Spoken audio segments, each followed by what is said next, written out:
তায়েফের দুষ্টু ছেলেদেরকে আমার পিছনে লাগাই দিছে, জোরে জোরে বলেন নাউজুবিল্লাহ।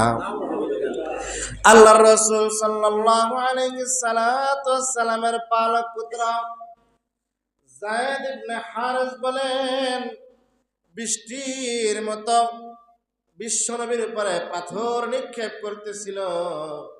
হাদিস প্রমাণ করে, আম্মা জান আয়েশা বলেন, ওই দিন আমার হাবিবের পিঠ মুবারক দেখি চালনের মতো কেমন জানি চালনি হয়ে গেছে।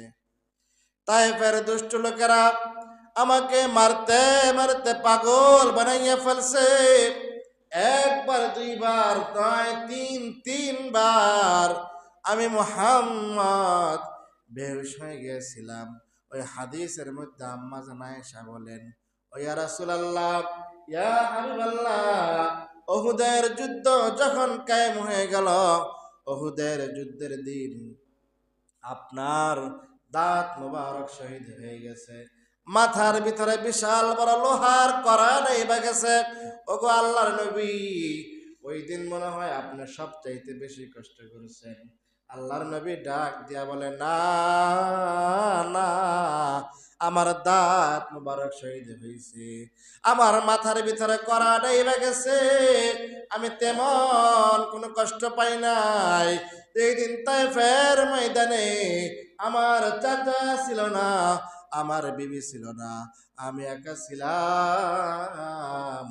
ওই তায়েফের ময়দানে যখন তায়েফবাসীরা আমার উপরে বৃষ্টির মতো পাথর নিক্ষেপ করেছে, আমার গা থেকে কাঁচা রক্তগুলা ঝর্ণার মতো পড়ছে, ওই দিন আমি সবচাইতে বেশি কষ্ট পাইছি। জোরে বলেন আল্লাহু আকবার।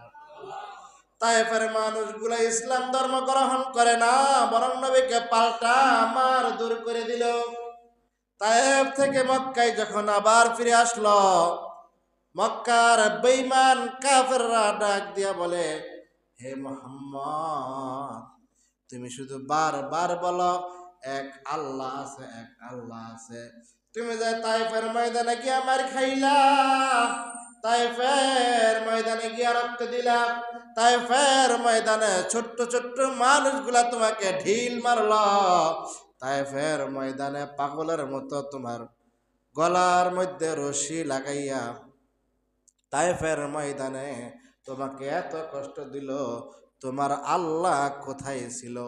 মক্কার মানুষগুলা বলে, মুহাম্মদ, তুমি তো এক আল্লাহ আল্লাহ করো, এক রব রব করো, তুমি যে এতিম মানুষ, তোমার বাবা নাই, মা নাই,